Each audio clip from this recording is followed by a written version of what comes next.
I always remember my father saying, you don't want to be 80 years old, rocking in your rocking chair, saying, what if? So what's the worst thing that can happen? It won't happen, but at least you'll sit in your rocking chair saying, I gave it a good go. And that has always been in the back of my mind. And so I sort of feel like that's what I'm supposed to do. That's what we're supposed to do. We're supposed to do what we want and then see where this journey takes us.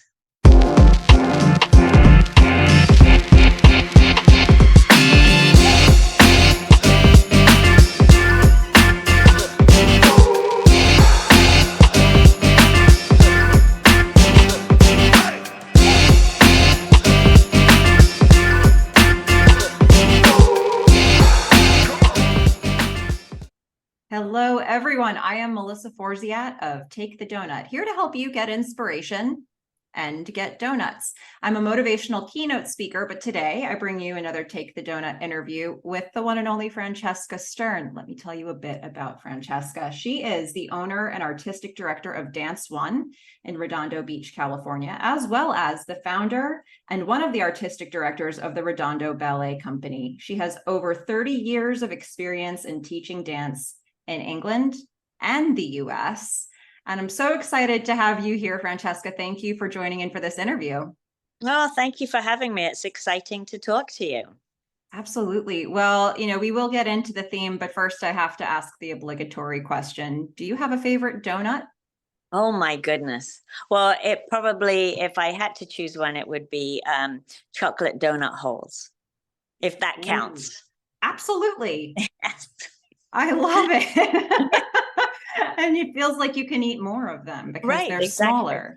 You don't have to count. You just keep eating. Yes. You just keep eating. That's wonderful. Well, I said a bit about your bio, but tell us more about yourself. What do you want us to know about you? Oh my goodness, that I love what I do. How about that? And how lucky I am that I get to do this every day. And that as a child, this is what I wanted to do, and I get to do it as an adult. So I do count my blessings for sure. You are absolutely the person to talk to about this theme. So just to set this up for everybody, if you haven't seen one of my interviews before, this is a Take the Doughnut interview. And for me, take the doughnut is an expression that means carpe diem. There's a strange thing happened to me in college where I left a donut on a table and it became an object lesson for me and what it looks like to actually leave opportunities on the table. And I didn't want to do that anymore. So I say, take the donut. I'll link a video here for those who haven't seen that story. But this conversation is all about what it looks like to go after what you want in life. And it sounds like you do that. So, tell us, how are you with going after goals? What does that process look like for you? I think I'm a big dreamer. And I have to say that my father was a huge influence to me growing up. So we emigrated, obviously, from England. I had grown up always knowing that I would be living in another country. My father just had this passion inside of him to live in another place. And I always remember my father saying, you don't want to be 80 years old, rocking in your rocking chair, saying, what if?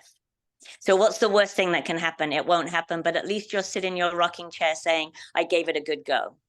And that has always been in the back of my mind.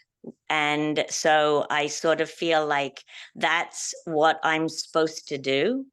That's what we're supposed to do. We're supposed to do what we want and then see where this journey takes us. What an empowering message to start Wasn't that? And I actually rang my dad the other day and I said to him, I really want to thank you for that, because I don't think a lot of families do that. We're so worried about how somebody's going to make a living, and which is important, and how you're going to pay bills, which is important. And all those things are so important that I think, and I'm a mom too, so I struggle with that now with my own children, because I do have one child who is going after a dream, and it makes me nervous, because I would much rather he did the prescribed route, and then I know he would get a proper job, and he would get a 401k, and and then I look at myself and I say, but I didn't do that. So I'm very grateful that my parents pushed me in that direction. That's Yeah. absolutely beautiful. Well, you know, when you get started, when you launch yourself into taking a donut, going after something that you want, going after a dream, what is it that keeps you motivated, especially when it's going to be something that requires a lot of effort over time? So I ask myself, do I have the energy to do it? Can I make the time to do it? And can I sustain it? And so sustaining it now means, is there the money behind it, or do I have teachers that I can pull in, or do I have space to do it? And if I answer yes to all those three, then I go for it. And then the other things will come into place. It's interesting. So you have your litmus test, your criteria for whether something is possible to do. What are there any particular challenges that come up for you over and over again? Just no matter what it is you're going after, you just keep having this brand of challenge. Challenges. It all sounds so corny, but really it's time. There's just not enough time to do all that I want to do. So then it's the prioritizing. And yeah, so I would say that for me is the big thing, is there's not enough time to do all that I want to do. Prioritizing is always so tricky when you have a lot on your mind, a lot of goals to do. It's like, can we do all of them really? Right. So what would you say, if you think back historically for you, this could be personal or professional, what is the biggest donut you've ever taken? Oh, well, that has to be, oh my gosh, so many. I have a sort of weird story that is how I met my husband. So I obviously was a dancer, and I was very lucky, and I worked professionally. And this is back in the day when you would just go for auditions, and I auditioned, and it was for a cruise ship. Well, I'm petrified of the ocean. So I had turned on the television when I was a child, and I was told not to turn the television on. And it was the part of the Titanic where the girl goes through the glass ceiling, or somebody goes through the glass ceiling. And so that haunted me my whole life, right? So I get a call. This is back in the 80s, so there was no cell phone. I get a call on a Friday that the ship is coming into dock and that I'm leaving on Monday on the ship. And I was in between jobs, so I was at my parents' house. And so I came home, and my mom said, "Oh, you're shipping out on Monday. You have a job on a ship." And I said, "I'm not going on a ship." And my mom said, "Well, yeah, you're going. You got the contract. You're going on the ship." I am petrified of the water. I'm not going on a ship. So my dad packs. See, here comes my dad again. My dad packs my suitcase, comes home from work, which he never did, came home from work, got me in the car, drove me to the cruise ship, pushed me up the gangplank. I stayed up all night with my life vest on because I heard the creaking ocean.